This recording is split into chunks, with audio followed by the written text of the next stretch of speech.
Me alegraba por la presentación de las niñas.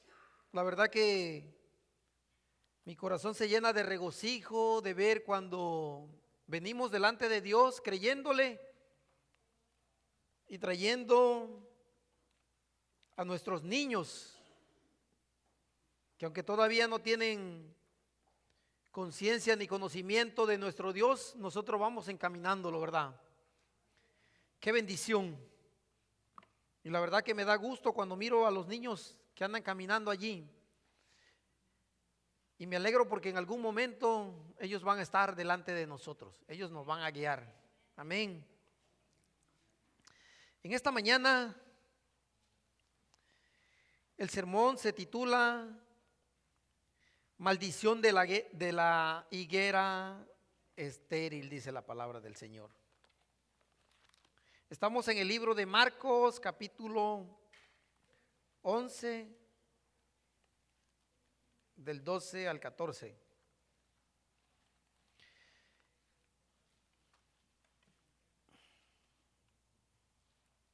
Le voy a leer la palabra del Señor, en el nombre del Padre, del Hijo y del Espíritu Santo. Y empieza diciendo en el versículo 12: al día siguiente, cuando salieron de Betania, tuvo hambre. Está hablando de Jesús. Dice que él tuvo hambre. Y viendo de lejos una higuera que tenía hojas, fue a ver si tal vez hallaba en ella algo. Pero cuando llegó a ella, nada halló sino hojas, pues no era tiempo de higos. Entonces Jesús dijo a la higuera: nunca jamás coma nadie fruto de ti. Y lo oyeron sus discípulos. Oremos. Amado Padre, gracias te doy por tu palabra en este día, Señor. Te pido que sea tu Espíritu Santo, Dios, abriendo nuestros corazones y nuestra mente para que podamos comprender esta porción de la Biblia, Señor. A simple vista tal vez no logramos notar nada, Señor, pero te pido que seas tú usándome, Señor, para transmitir tu palabra y pueda fluir de manera clara, Señor, para edificación de tu iglesia. Oramos en el nombre del Padre, del Hijo y del Espíritu Santo. Amén. A simple vista, hermanos, estos versículos como que no nos dicen nada. Solo habla de que Jesús tuvo hambre, vio una higuera, se acercó a ver si tenía algo de fruto y no encontró nada. Y el Señor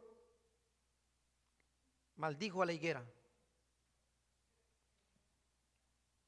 Para que nosotros podamos entender esto, tenemos que entender el contexto que estaba sucediendo.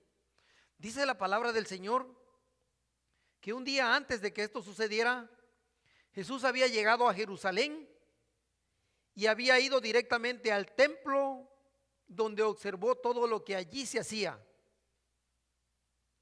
Marcos nos dice que ya estaba anocheciendo, así que hubo muchas cosas que él miró que le desagradaron, pero no hizo nada en esa ocasión. Si nosotros vemos ahí en su Biblia, en el capítulo 11, habla de la entrada triunfal de Jesús a Jerusalén, pero de pronto lo corta y habla de la higuera, y de ahí vuelve a poner la purificación del templo, y después dice: la higuera maldecida se seca. ¿Cómo yo encajo esos versos de la Biblia en la historia? ¿Qué tiene que ver una higuera dentro de esto? Pero le voy a hacer una pequeña historia.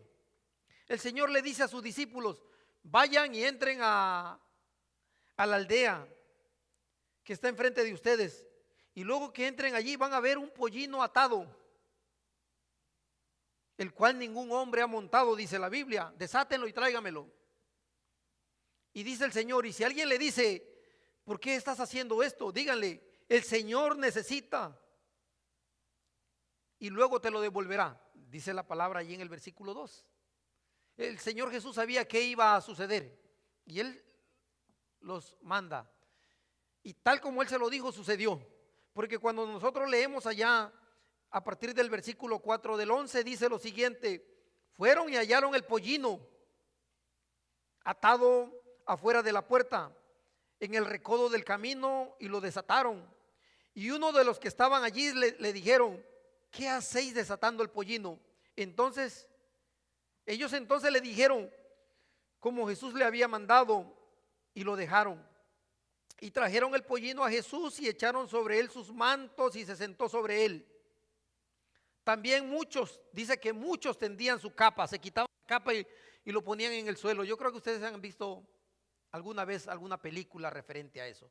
Cuando Jesús entra montado en el pollino, dice que tiraban sus capas en el suelo y cortaron hojas de palma y decían: Hosana, bendito el que viene en el nombre del Señor. Dice que lo tendían en el camino, si cortaban rama de árboles y lo tendían en el camino. Y los que iban delante y los que venían detrás daban voces diciendo: Hosana, bendito el que viene en el nombre del Señor. Bendito el reino de nuestro padre David que viene, Hosana en las alturas. Y dice que el 11, versículo 11 dice: y entró Jesús en Jerusalén y en el templo, y habiendo mirado alrededor todas las cosas, como ya anochecía, se fue a Betania con los 12. Toda la gente venía aclamándolo. El Señor entra al templo y dice que ya estaba anocheciendo, y el Señor quedó viendo todo dentro del templo. Dice que contempló, estaba observando, pero dice que no hizo nada, solo miró alrededor. Y como ya anochecía, se fue a Betania con los 12. Betania era una región que quedaba cerca. De allí era Lázaro. La Biblia dice que ahí vivía Lázaro, María y Marta. Marcos incluye en la narrativa que ya estaba anocheciendo, como para que nosotros nos demos una idea de qué es lo que estaba sucediendo.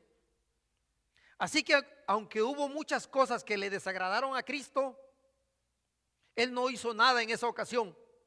Se fue a Betania, probablemente a la casa de Lázaro. Pero mira lo que dice: a la mañana siguiente volvió a Jerusalén. Ahí es donde entra la historia.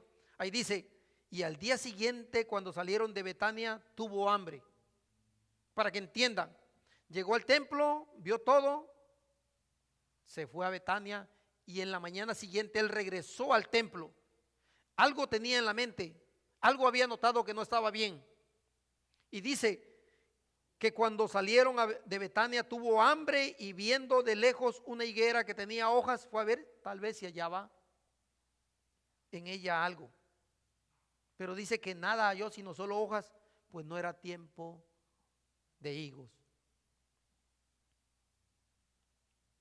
A la mañana siguiente volvió a Jerusalén con la clara intención de expresar su total desaprobación sobre la forma en que los líderes religiosos de Israel habían convertido la casa de su padre en una cueva de ladrones, dice la Biblia. Porque dice que no encontró nada, lo maldijo, pero luego sigue diciendo en el verso 19: vinieron pues a Jerusalén, y entrando Jesús en el templo, comenzó a echar fuera a los que vendían y compraban en el templo, y volcó las mesas de los cambistas y las sillas de los que vendían palomas, y no consentía que nadie atravesase el templo llevando utensilio alguno. Y les enseñaba diciendo: ¿no está escrito: mi casa será llamada casa de oración para todas las naciones? Mas vosotros las habéis hecho cuevas de ladrones. Y lo oyeron los escribas y los principales sacerdotes, y buscaban cómo matarle, porque le tenían miedo, por cuanto todo el pueblo estaba admirado por sus doctrinas. Pero al llegar la noche, Jesús salió de la ciudad. Llegó y puso en orden todo, y dice que volvió a salir, se fue el Señor. Solo quiero que vayan viendo la historia, qué es lo que está pasando. Es aquí entre estos dos incidentes, entre la entrada triunfal a Jerusalén y la purificación del templo, que se narra esto, la maldición de la higuera. Pero todavía no hemos entendido qué significa eso. ¿Por qué el Señor va y maldice a la higuera? Podríamos preguntarnos, ¿qué importancia puede tener una higuera en el camino de Betania a Jerusalén? Para que el evangelista haga mención de ellas en 2 ocasiones. Además, este milagro es el último que Marcos menciona. Cuando yo sigo leyendo Marcos, no miro ningún otro milagro de Jesús. Es el último. Pero algo que me llama la atención es que es muy diferente a todo lo demás, a todos los otros milagros. Puesto que Jesús en esta ocasión usa su poder para destruir y maldecir en lugar de bendecir y dar vida. Jesús queda viendo a la higuera y le dice, él lo maldice, dice, nunca jamás nadie coma fruto de ti. Por lo regular nosotros vemos a Jesús haciendo milagros, sanando enfermos, resucitando muertos.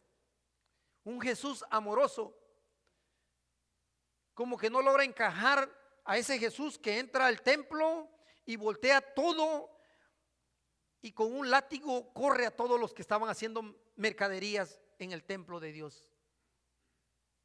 Como un Jesús airado, no lo vemos. Ese Jesús que dijo, dejen que los niños vengan a mí porque de ellos es el reino de los cielos, como que aquí como que no nos vemos otra característica. Pero recuerden que la palabra de Dios dice que el Señor fue santo en todo tiempo. A pesar de que Él hizo eso, nunca pecó.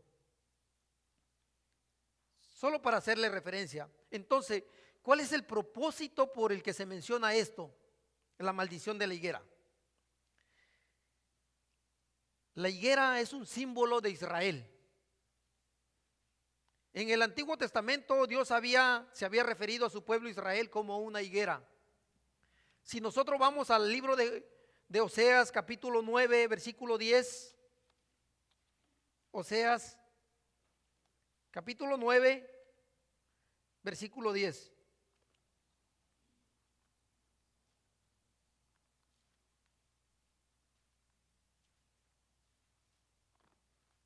Oseas 9, 10. Dice lo siguiente: como uvas en el desierto, hallé a Israel, como la fruta temprana de la higuera, en su principio vi a vuestros padres. Ellos acudieron a Baal Peor, se apartaron para vergüenza y se hicieron abominable como aquellos que amaron. Dios lo está comparando como la higuera, como la fruta temprana. Así lo tenía Dios al pueblo de Israel. En el libro de Jeremías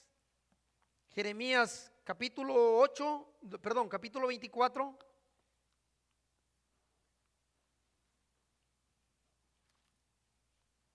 Jeremías capítulo 24, del 1 en adelante dice lo siguiente: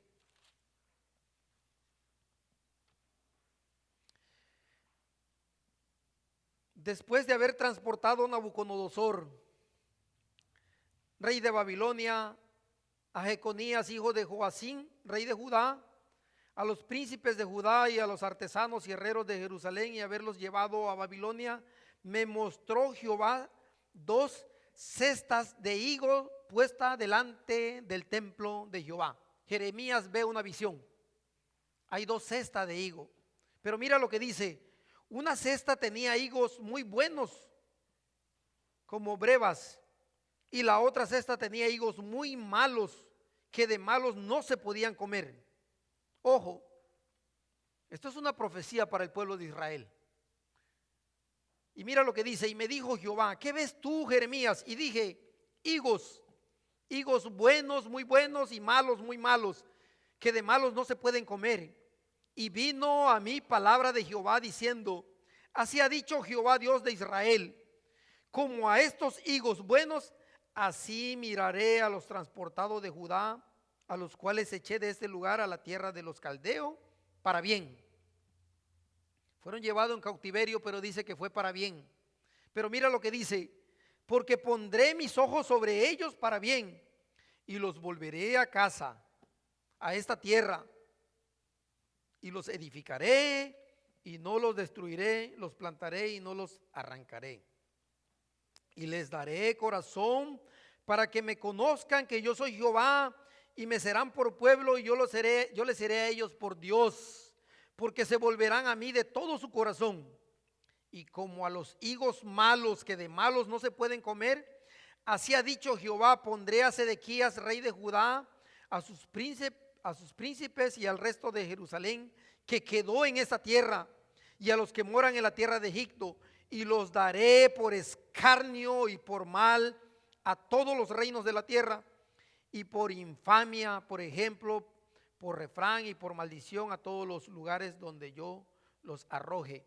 Y enviaré sobre ellos espada, hambre y pestilencia, hasta que sean exterminados de la tierra que les di a ellos y a su padre.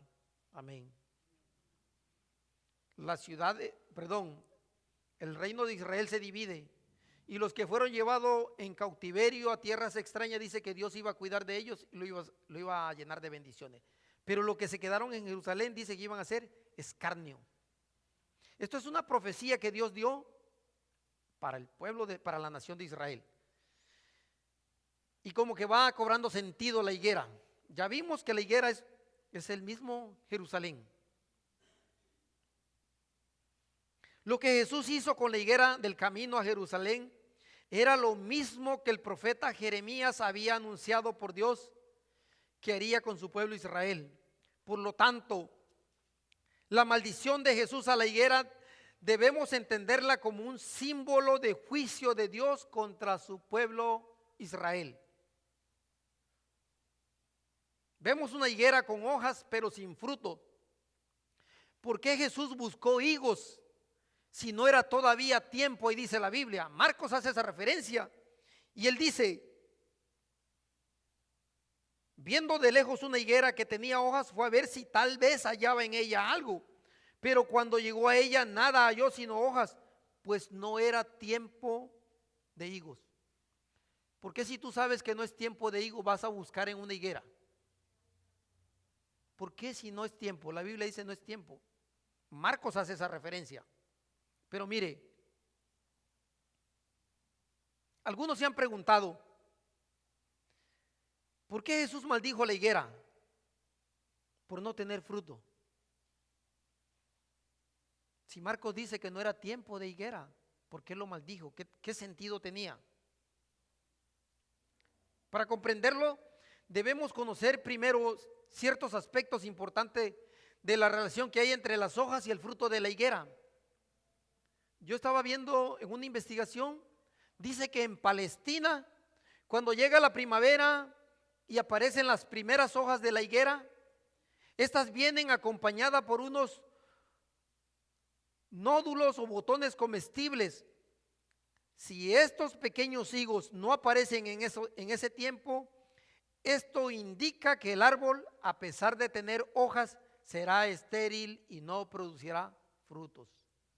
Cuando empiezan a reverdecer las hojitas, debe de aparecer con esos botoncitos. Si no tiene, el árbol no va a dar fruto en ese tiempo. Cuando Jesús se acercó a la higuera frondosa, tenía toda la razón para pensar que podría encontrar estos pequeños higos comestibles. Sin embargo, después de inspeccionar la higuera, no halló sino solamente hojas. Recuerden, la higuera es un símbolo de Israel. Muchas hojas, pero sin frutos. Como que se compara al igual que muchos cristianos en la actualidad. Parecen que son cristianos por fuera, pero por dentro ningún fruto.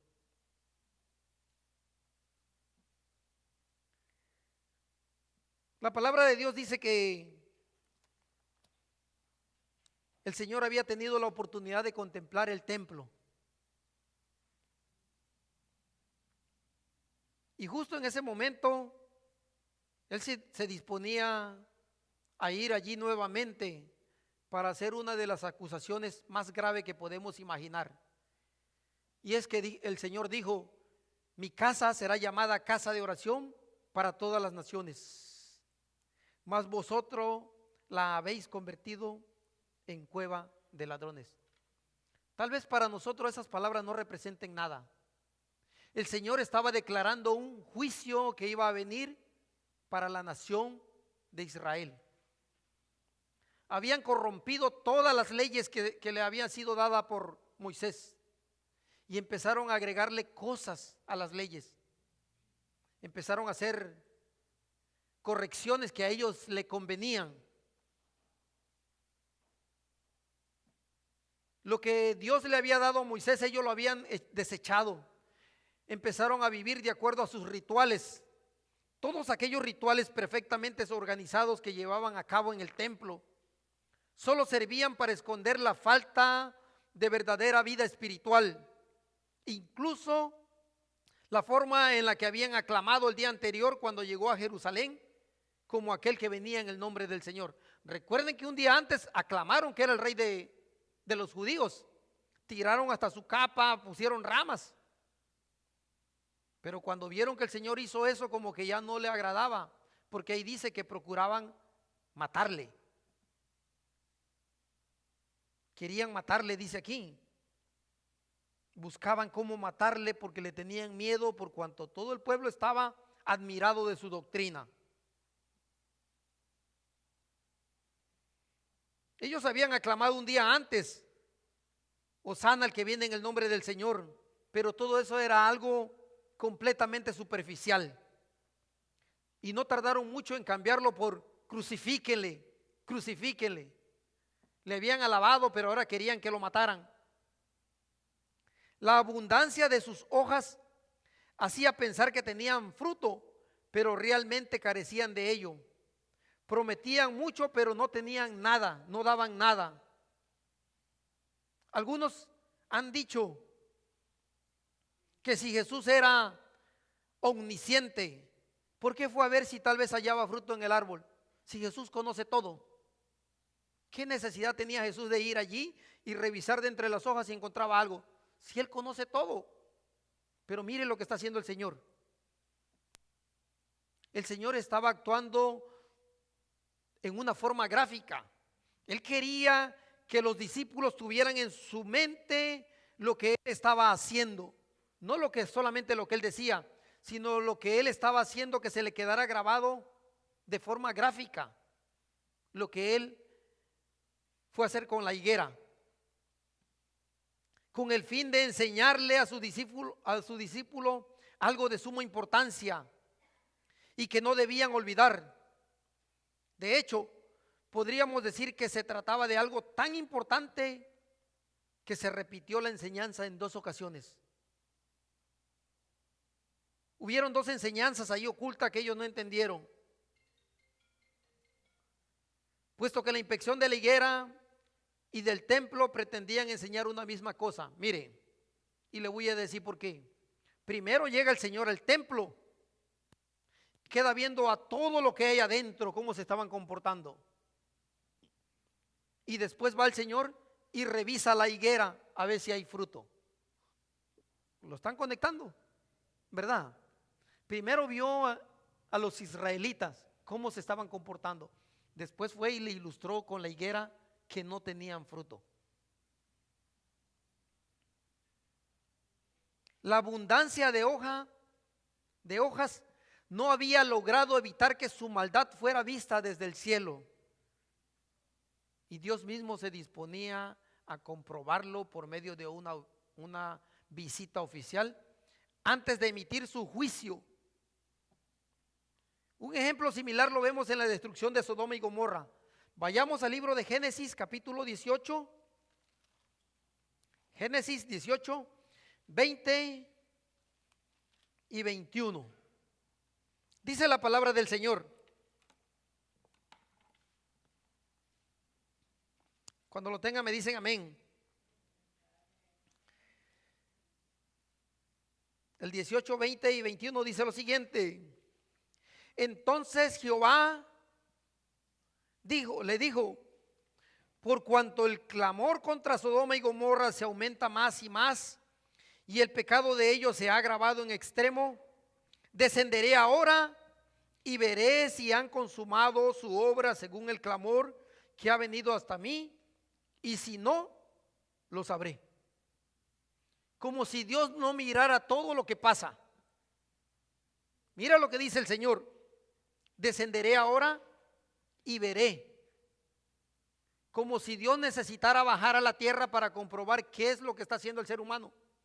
Pero mira cómo lo está expresando, para que nosotros vayamos entendiendo. Dios mira todo, pero nos está dando una ilustración de que a veces el hombre necesita ver a Dios como para poderle creer. Ahí dice: descenderé ahora y veré si han consumado, su obra según el clamor que ha venido hasta mí, y si no, lo sabré. Cuando él se disponía a destruir a Sodoma y Gomorra, Dios no tenía que bajar a la tierra.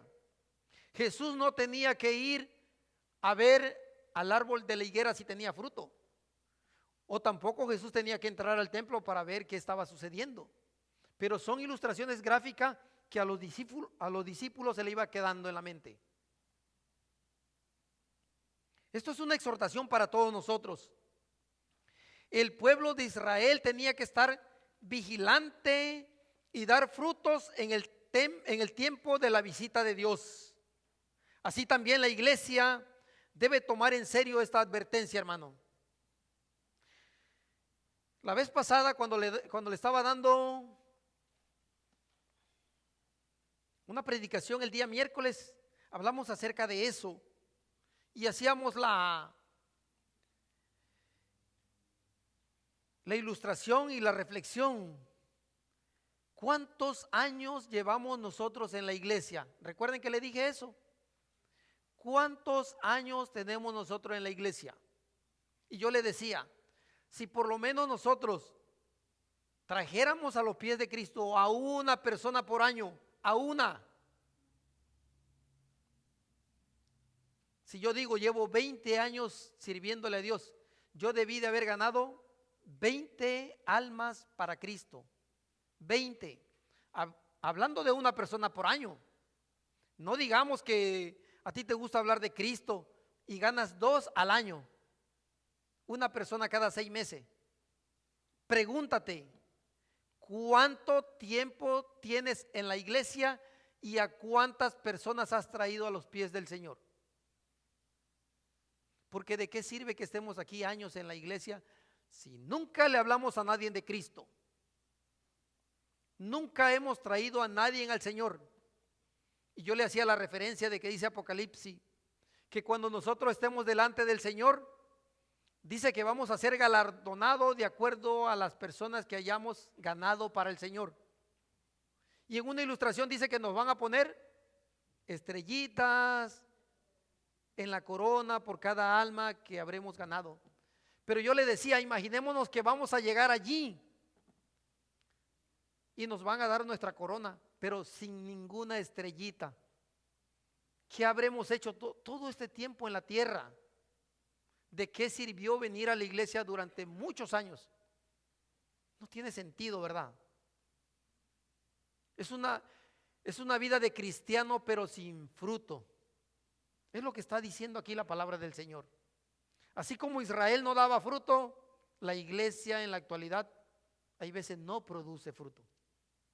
Hay muchas personas que están engañadas y a mí se me caería la cara de vergüenza decir, sí, yo soy cristiano y llevo 15 años en la iglesia y nunca le he hablado a nadie de Cristo. Nunca he traído a nadie. Porque yo pensé que el ser cristiano era solamente algo mecánico. Venir el domingo a la iglesia, escuchar la predicación, alabar, orar y irme. Como que nos dieron un evangelio errado, ¿verdad? Pablo aceptó al Señor cuando fue transformado y desde ese día él no dejó de predicar a Cristo. Cuando Pedro y los discípulos entendieron lo que Jesús le había mandado hacer, cuando vino el Espíritu Santo, dice que le abrió el entendimiento, se llenaron de valor y empezaron a predicar. La Biblia no dice que ellos volvieron a su casa a hacer lo que hacían. Dice que se dedicaron a predicar el evangelio. Y en esa misma tarde Pedro se levantó, dice que predicó con poder. ¿Y qué habló? De lo que había sucedido, de cómo Cristo había sido entregado en manos de pecadores y cómo Dios lo había levantado de los muertos. ¿Y qué dijeron? Hermano, ¿qué podemos hacer? Y dice que en su corazón sintieron, y él le dijo: arrepiéntanse y bautícense para perdón de pecado. No le dijo una predicación extraordinaria, ni le habló de filosofía, ni de que ni los motivó. Dice la palabra de Dios que le expresó lo que el Señor había padecido y que estaba escrito en la palabra de Dios. Nosotros hemos confundido eso y lo torcemos y decimos: uy, yo tengo que llevarle un sermón bonito a los hermanos porque quiero que ellos estén contentos y que cuando salgan me digan: hermano, qué bonito tuvo la predicación. Ustedes saben que si yo hago eso y si yo pienso eso, en mi corazón hay arrogancia y le estoy quitando el lugar a Dios, porque aquí no vienen a halagarme a mí, vienen a adorar a Dios. Y si lo que yo digo aquí o lo que yo expreso no está de acuerdo a esto, yo voy a darle cuentas a Dios. Así que tengan en mente, no quiero entretenerlos. Y puede ser que suene como muy duro, muy, no sé, han de decir: este hermano siempre nos dice cosas así muy duras, no deberíamos de venir. Recuerden que esto es palabra de Dios y yo solamente lo estoy leyendo. Amén. Así que si sienten un dolor en su corazón, vayan y pónganse cuenta con Dios. Entonces, Cristo puede venir en cualquier momento, hermanos, y puede venir de una forma inesperada. Y lo que Él va a buscar en nuestra vida es fruto. Él no va a conformarse con que tengamos un templo bien bonito o que tengamos cultos hermosos, muy bellos, o que tengamos nuestro programa bien organizado, ok, 5 minutos para la alabanza, 2 minutos para la oración, 30 minutos para la predicación, y no te salgas de eso, hermano, porque si tú te sales de eso, la iglesia va a estar, no sé, incómoda. No, el Señor no viene a ver si tú tienes bien organizado las cosas, ni tampoco lo vas a impresionar si lo que aquí se canta es buena música, o si hay luces, o si tú has alcanzado una relevancia social tan grande que la gente te diga: wow, el apóstol, el profeta o el pastor. Nada de eso importa hacia Dios. Al Señor le va a importar si tú diste fruto de acuerdo a su palabra. Cada domingo que tú vienes aquí, escuchas algo, yo espero que se te esté quedando en la mente y el corazón para ponerlo por obra. Que no vengas a entretenerte. Hay algo que a veces a mí me resulta como un poquito muy, no sé, como muy duro. Pero no porque yo esté mal con el Señor. Mire lo que dice Mateo 7:23, hablando de aquel día cuando Cristo venga. Mateo 7:21 al 23.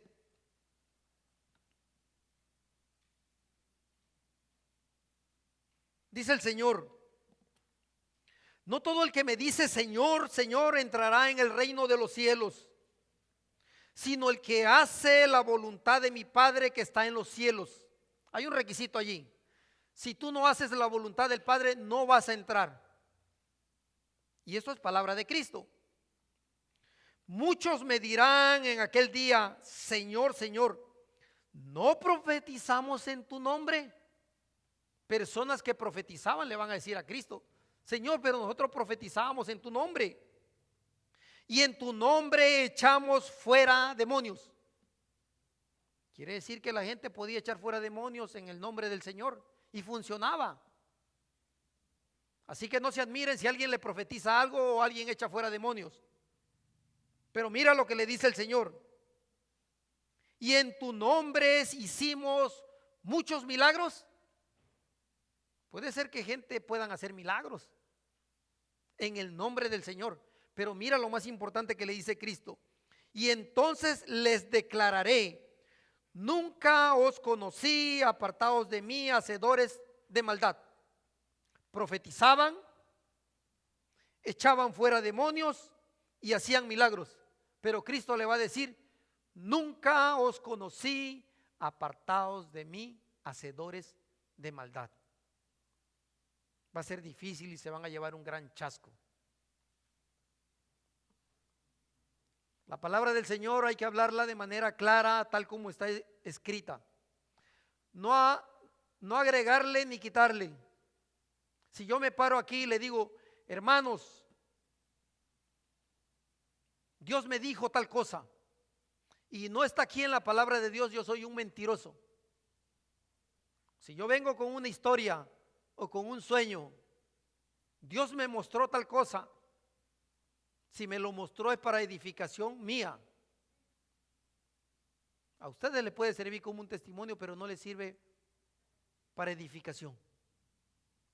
La palabra de Dios es bien clara, y tal vez en algún momento voy a hablar acerca del don de lengua. Que el Señor dice que si en una iglesia se habla, hay el don de lengua. El Señor dice que no es que no haya, sino que tengan cuidado. Dice que hablen dos, cuando mucho, y debe de haber alguien que lo interprete. Porque si todos hablan, dice que es un desorden, dice la palabra de Dios. Y eso es lo que dice. La gente lo ha pervertido y hacen las cosas a su modo. Todo el mundo habla en lengua. ¿Quién se edifica? ¿O cuál es el provecho?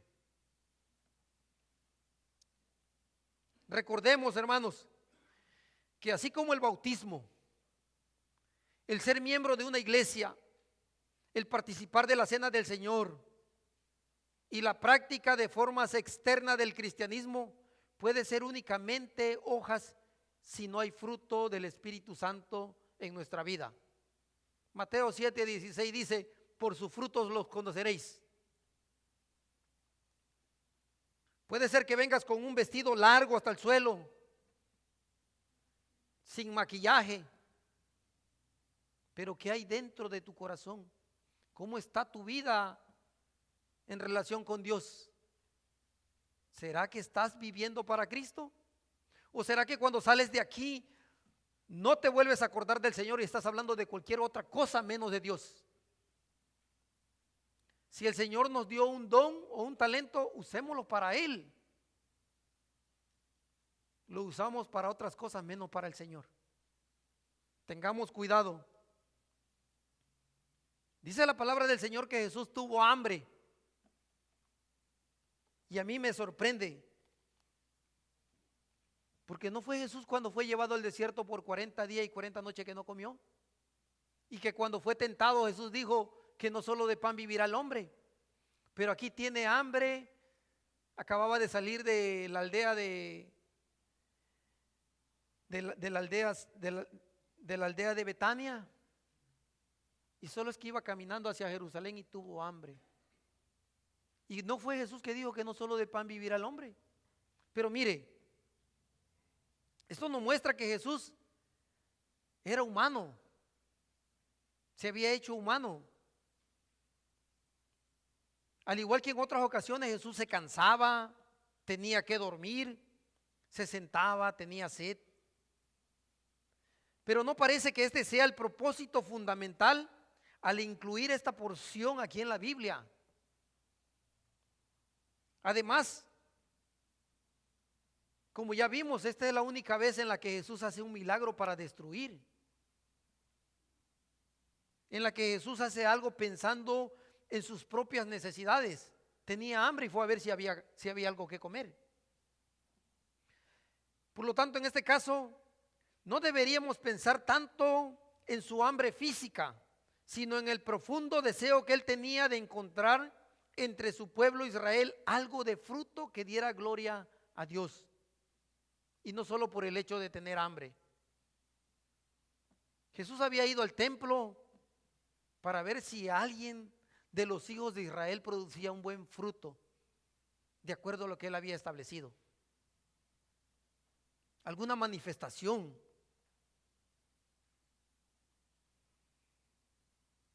Pero él no encontró nada. Es por eso que Jesús le dice: nunca jamás coma nadie fruto de ti. La maldición de la higuera tenía la finalidad de ilustrar el juicio de Dios sobre la nación de Israel. Aquella nación que había sido escogida para recibir y transmitir la verdad de Dios en medio de un mundo pagano e idólatra, se había olvidado de su misión y se había entregado al orgullo espiritual y al formalismo.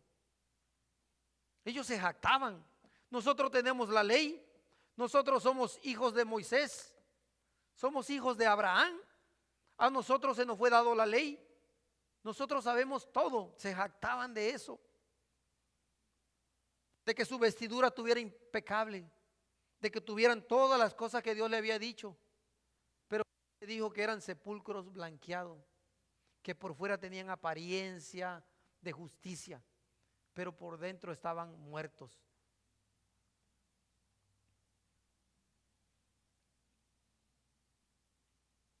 Ellos tenían un formalismo ceremonial, querían cumplir al pie de la letra todas las cosas. No camines, no toques, no digas nada.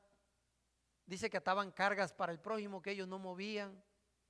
Se enojaron muchas veces cuando Jesús sanó en sábado. Eso a ellos le ofendía, porque supuestamente Jesús estaba quebrantando la ley. Ellos tenían un abundante follaje, pero carecían del fruto que era la fe y del amor. Esto provocó el edicto final de Jesús cuando le dijo: córtala. Vayamos al libro de Lucas, capítulo 13. Lucas capítulo 13 del 6 al 9. Ahí está la otra parte de 13 del 6 al 9.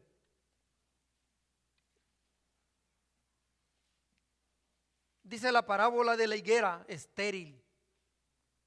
Y dijo también estas palabras: tenía un hombre una higuera plantada en su viña, y vino a buscar fruto en ella y no la halló.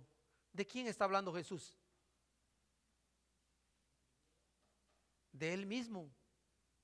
Dice que un hombre tenía una viña plantada, tenía un hombre una higuera plantada en su viña y vino a buscar fruto en ella y no la halló. Como que lo que Jesús le contó allá se lo está volviendo a decir aquí. Pero mira lo que dice después. Y dijo al viñador: he aquí hace 3 años he venido a buscar fruto en esta higuera y no lo hallo. Córtala. ¿Para qué inutiliza también la tierra? Señor, es muy claro.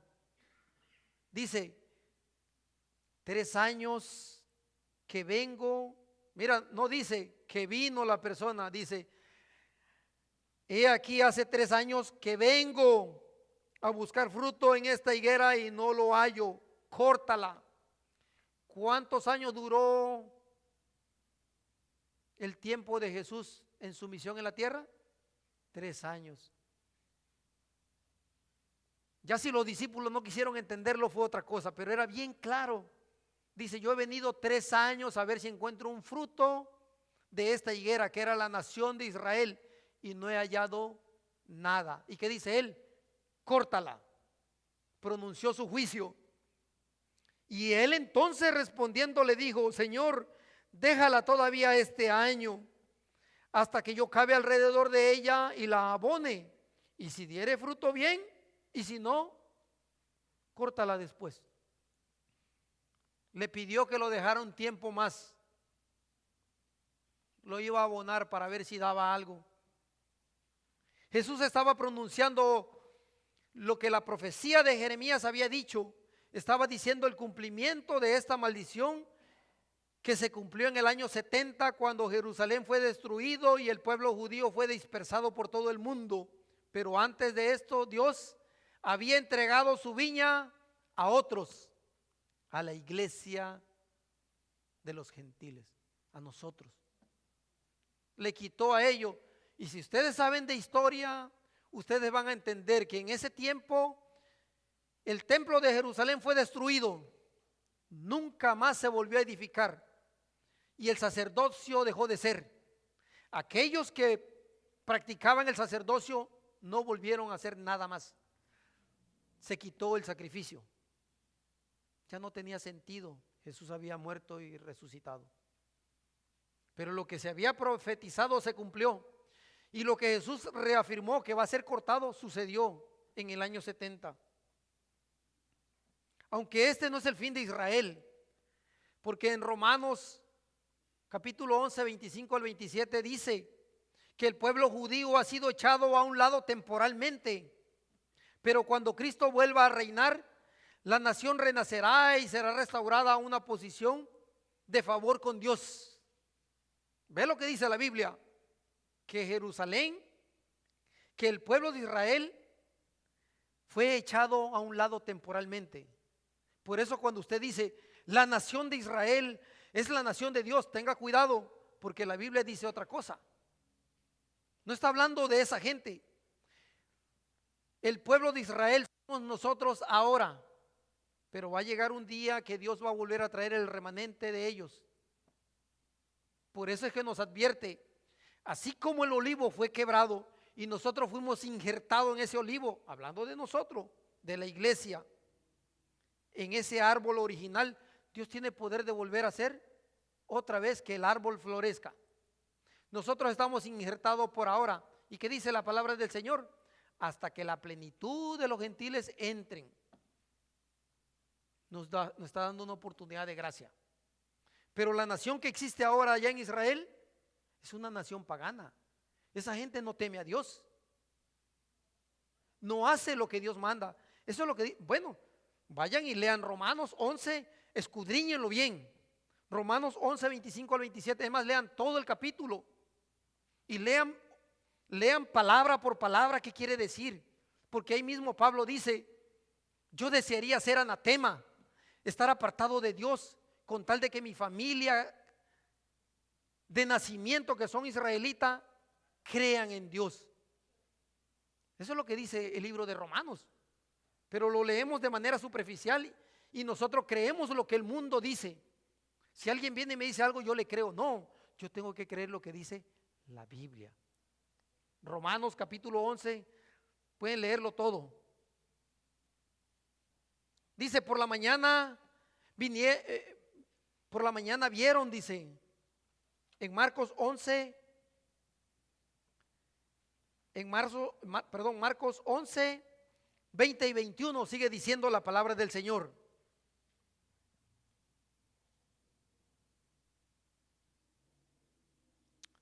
Del 20 al 21. Recuerden que ya habíamos dicho, el Señor pasó, vio a la higuera, fue a ver que no había fruto y lo maldijo. De ahí entra al templo, lo purifica y el Señor se va otra vez. Pero dice que al día siguiente el Señor dice, y pasando por la mañana vieron que la higuera se había secado desde las raíces. Entonces Pedro, acordándose, le dijo, maestro, mira la higuera que maldijiste, se ha secado. En un día lo maldijo y al día siguiente vio que estaba seco, desde la raíz. Descubrieron que solo 24 horas aquella frondosa y vigorosa higuera se había secado desde las raíces. Y aunque lo que Jesús le había dicho era que nunca jamás coma nadie fruto de ti, no tenía sentido que un árbol infructuoso ocupara un lugar en la tierra innecesariamente. Eso es para nosotros. No tiene sentido que nosotros estemos jugando a ser cristianos si no damos fruto. Todo esto nos hace pensar seriamente sobre el juicio de Dios sobre este mundo. Dejemos de jugar a ser cristiano, hermano. Pregúntese, ¿cuándo fue la última vez que di fruto para Dios? Quiero que lleven eso en su corazón. ¿Cuándo fue la última vez? ¿Será que la forma en que vivo mi cristianismo me da certeza de mi salvación? ¿Será que delante de los ojos de Dios, así como voy, cuestiónese, así como usted lleva su vida, el domingo en la iglesia, los otros días allá en el mundo, yo no sé qué es lo que usted hace y yo no estoy para juzgarlo, pero analice, ¿será que así como usted va caminando, va hacia el cielo?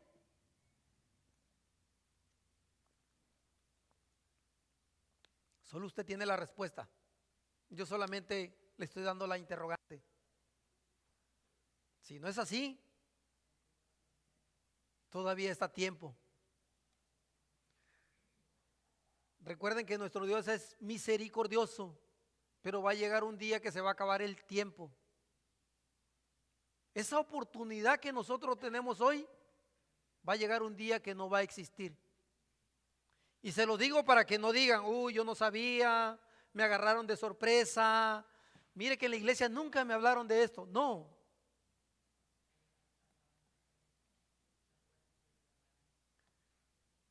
En ese día final, delante de los ojos de nosotros va a pasar todo esto.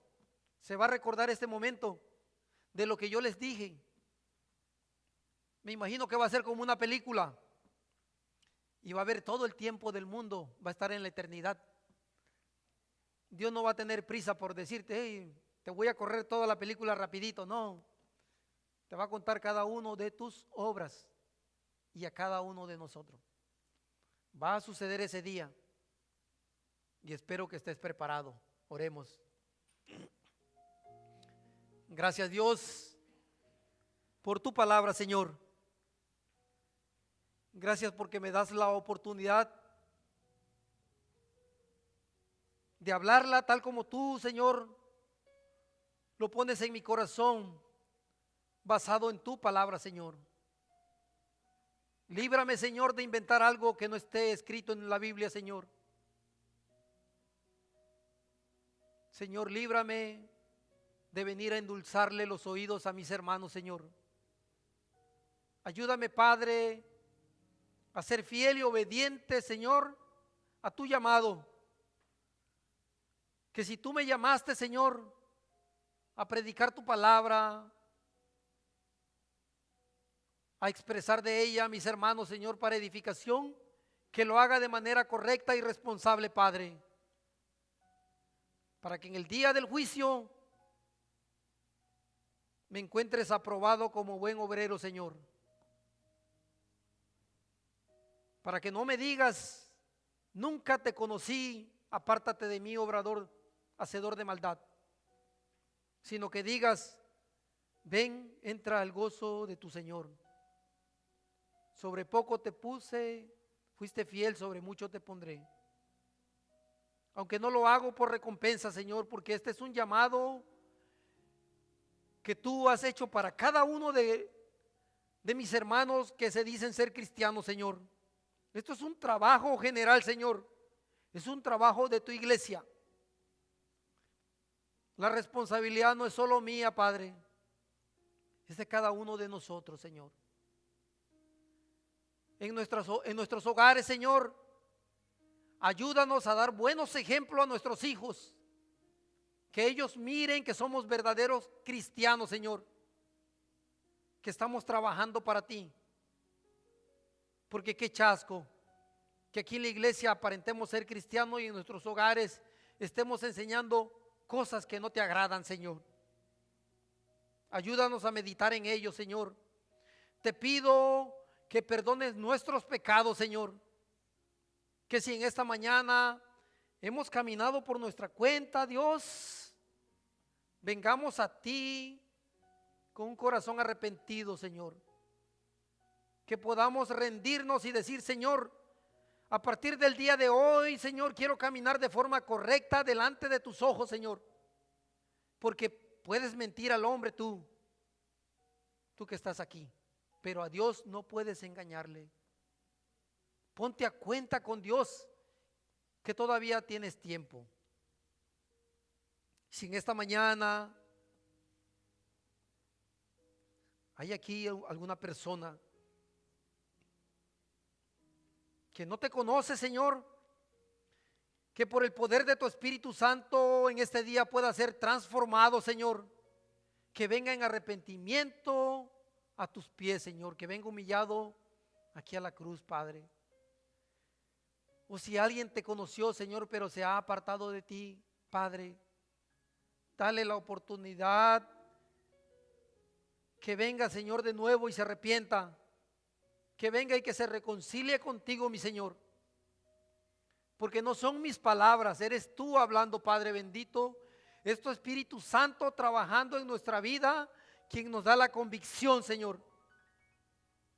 Es por esa fe que tú pones en nosotros que creemos que existe un Dios todopoderoso. Y es por esa fe que creemos que tú también resucitaste, Señor. Si no, nuestra fe sería muerta, Padre. Te pido, Dios, que si hay algo aquí, una persona, Señor, que no se vaya, Señor, sin antes rendir su vida a ti, Padre bendito. Eres tú, Señor, rogando a esta persona, pero no porque tú lo necesitas, Señor, sino porque ella te necesita a ti, mi Dios. Tú eres bueno, Dios, en todo tiempo. Si en esta mañana este mensaje te ha llegado a tu corazón y has sentido que es para ti quien el Señor está hablando, y si tú sientes que tienes esa necesidad de venir delante de Dios y rendirle tu vida o ponerte a cuenta, allí donde está, levanta tu mano. Déjame orar por ti. Recuerda que Dios es un Dios amoroso. Dios te está llamando. Si sientes en tu corazón, levanta tu mano. No tengas miedo, ven aquí delante del Señor. Es mejor pasar vergüenza una vez y no en la eternidad. Si este mensaje te ha llegado al corazón y crees que es Dios hablándote, ponte de pie, ven aquí, oremos juntos. Nosotros somos pecadores igual, pero nuestro Dios es un Dios justo, un Dios amoroso.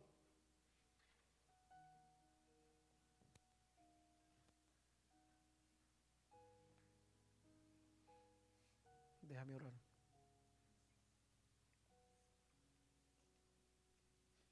Padre amado, solo tú conoces nuestros corazones, Señor. Mis palabras no tienen sentido, Señor. Solo tu palabra es bendita, Padre.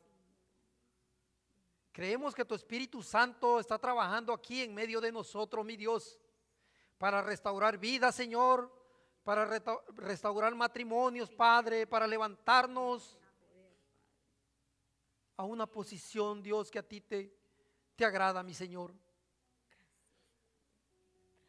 Padre bendito, qué bueno eres, mi Dios.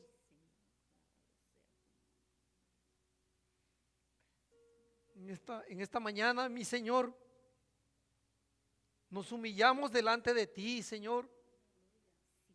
Toda la iglesia, Señor, porque sabemos que tú obras milagro, Padre. Que para ti no hay nada imposible, Padre. Mira aquí a mi hermana Rita, Señor, y a mi hermano Marcos, humillando su corazón delante de ti, Señor, entregando su vida a ti, Padre. Solo tú haces posible esto, mi Dios. Por eso la honra y la gloria es para ti, mi Señor. Te pido que trabajes en su vida en todo tiempo, Señor. Que lo cuides, que los guíes, Señor, para que puedan dar fruto para tu gloria, mi Señor. Ya basta, Padre, de seguir calentando silla, Dios. Llévanos al campo, Dios, a buscar aquellas almas que están perdidas, Padre, para tu reino. Sé que tú todavía tienes propósito en nuestra vida, Señor, que tu obra no ha finalizado. Que ese día que tú vengas, Dios, nos encuentre preparado como buenos obreros. Ayúdanos a ser ejemplo, Señor, y te pido que bendigas la vida de nuestra hermana Rita, de Marcos, de su familia, Señor, y de la iglesia en general, Padre. Hemos orado en el nombre del Padre, del Hijo y del Espíritu Santo. Amén y amén. Dios te bendiga.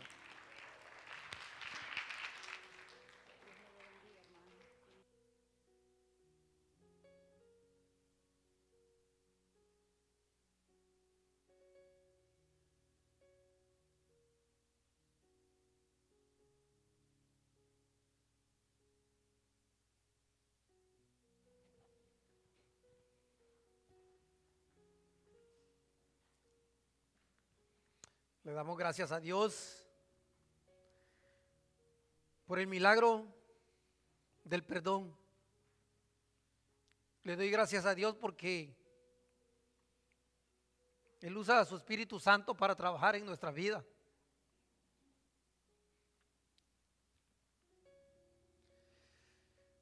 Este día debe ser un día de gozo, hermano.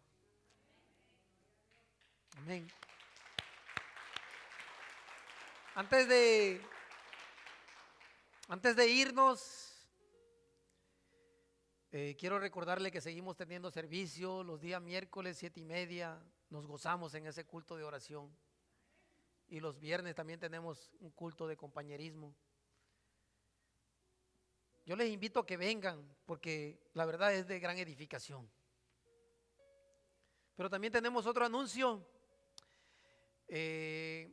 Tenemos unas camisas, unas camisetas que el hermano Jaciel con la hermana María han preparado para como un muestrario para las personas que estamos sirviendo ahora, para que puedan medírselo a las personas que se habían anotado. Vamos a hacer camiseta después para toda la congregación y le vamos a pedir su size para que nosotros sepamos qué tamaño es. No se me desesperen, primero vamos a hacer unas como muestra para las personas que sirven aquí en la iglesia, así que no se vayan al final para que veamos eso. Y no sé si se me escapa algo más. Sí, bueno, allá en la cocina tenemos semita o pan y café, soda, agua, para que podamos compartir un momento de compañerismo, podamos relacionarnos como hermanos y platicar algunas cositas que a veces nos ayudan. No se vayan, sino que compartamos un momento. Pongámonos de pie, orémosles una vez más a Dios. Señor Dios eterno, te alabo, mi Padre, porque tú sigues teniendo control de nuestra vida, Señor. Creemos en ti siempre, mi Señor, con alegría y gozo, Padre. Nada de lo que nos brinde el mundo, Señor, podrá quitarnos ese gozo, Señor, ni podrá robarnos la paz, Señor. Podrán suceder muchas cosas a nuestro alrededor, pero tú sigues sentado en el trono, mi Dios. Tú sigues obrando justicia, mi Señor. Tú haces, tú quitas y pones a quien a ti se te place, mi Señor. No importa lo que el hombre nos haga, Señor. Estamos agarrados de tu mano, mi Dios, y vamos caminando seguro en ti, mi Señor. Gracias te doy por el servicio de esta mañana. Gracias te doy porque hasta el día de hoy nos has cuidado, Dios. Nos has llenado de grandes bendiciones celestiales, Padre. Nos has dado provisión material, Señor. Reconocemos que de ti proviene todo y que nunca nos ha faltado nada, mi Señor. Estamos seguros que no nos va a faltar nada tampoco, Padre, en el tiempo que nos resta de vida, Dios, porque tú eres el dador, tú eres el que provee todo, mi Señor. Te pido que en esta semana nos cuides, nos bendigas, Señor, nos ayudes a escudriñar tu palabra y a encontrar verdades en ella, Señor, para que podamos atesorarla y que podamos compartirla, Señor. Y que el día de mañana que podamos hablarle a alguien más, no vayamos con miedo, sino que tengamos esa seguridad y esa certeza de tu palabra, de decirle a la gente que no te conocen lo que tú has hecho, Señor, para salvarnos. Oramos en el nombre del Padre, del Hijo y del Espíritu Santo. Amén y amén.